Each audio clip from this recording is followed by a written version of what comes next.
Hello everyone, मैं हूँ ईशान और आज का प्रश्न है क्या परमेश्वर वास्तव में है।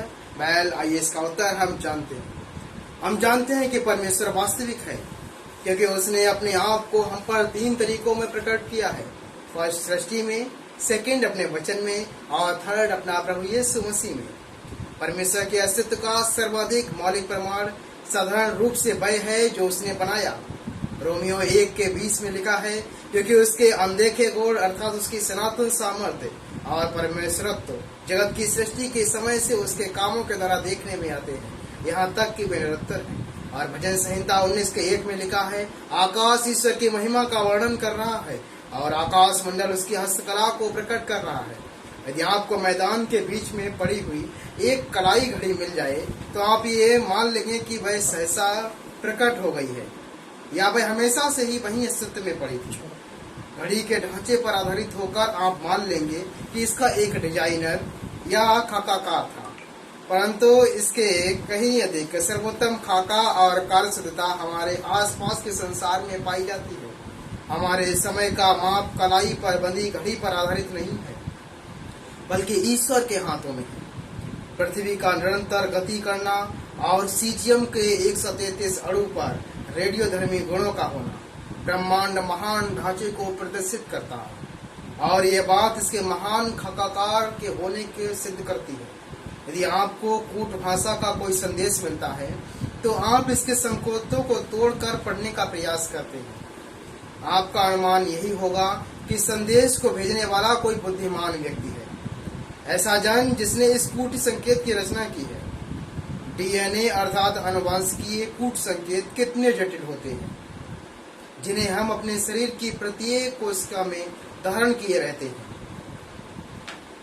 क्या डीएनए की जटिलता और उद्देश्य कूट संकेत के बुद्धिमान लेखक होने की दलील नहीं देते?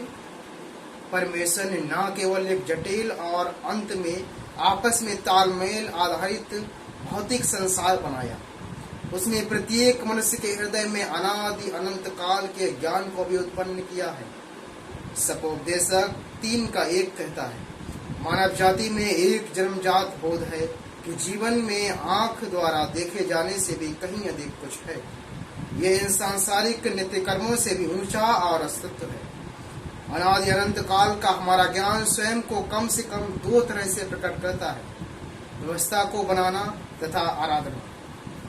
प्रत्येक सभ्यता ने अब तक के इतिहास के दौरान कुछ नैतिक व्यवस्थाओं को मूल्य दिया है, जो कि आश्चर्यजनक रूप से एक संस्कृति से दूसरी संस्कृति में एक जैसे ही रहे हैं। उदाहरण के लिए, प्रेम के आदर्श को विश्वव्यापी रूप से सम्मान दिया जाता है, जबकि झूठ बोलने वाले के कार्य की विश्वव्यापी रूप से निंदा की जाती है। ये सामान्य नैतिकता सही और गलत की एक सार्वभौमिक समझ है, एक सर्वोच्च नैतिक प्राणी के अस्तित्व की ओर संकेत करती है, जिसने हमें इस तरह की समझ दी है। इस तरह से पूरे संसार के लोगों ने, वे चाहे किसी भी संस्कृति के क्यों ना हो, आराधना की एक पद्धति को विकसित किया है।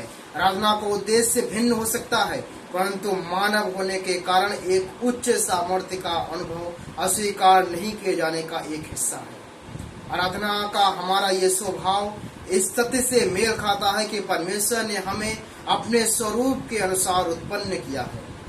परमेश्वर ने हम पर अपने आप को अपने वचन के द्वारा भी प्रकट किया।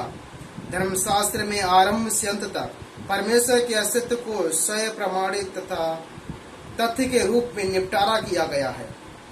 जब एक व्यक्ति अपनी आत्मकथा लिखता है तो वह अपनी पुस्तक में अपने स्वयं के अस्तित्व को प्रमाणित करने की कोशिश करने में समय व्यर्थ नहीं करता।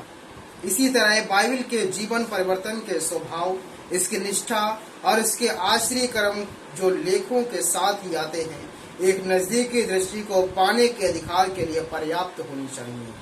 तीसरा तरीका जिसमें परमेश्वर ने स्वयं को प्रकट किया है, वह अपने पुत्र यीशु मसीह के द्वारा। आदि में वचन था और वचन परमेश्वर के साथ था और वचन परमेश्वर था। वचन देहधारी हुआ और हमारे बीच में डेरा किया। हमने उसकी ऐसी महिमा देखी जैसे पिता के इकलौते की महिमा, जो पिता की ओर से अनुग्रह और सच्चाई से परिपूर्ण आया।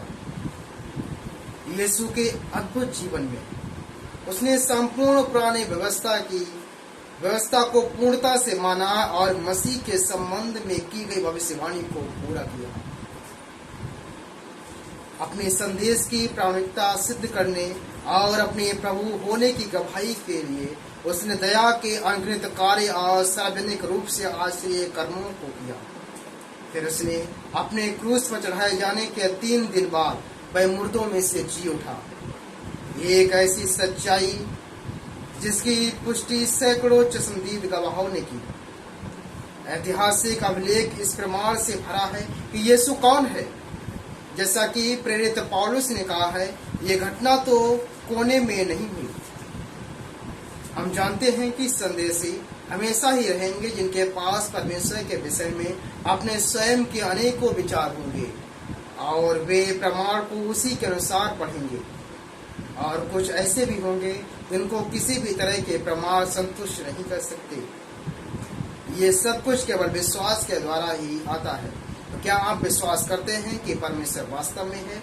यदि आप विश्वास करते हैं परमेश्वर वास्तव में है, तो पक्का परमेश्वर वास्तव में है और आपके जीवन में परमेश्वर कार्य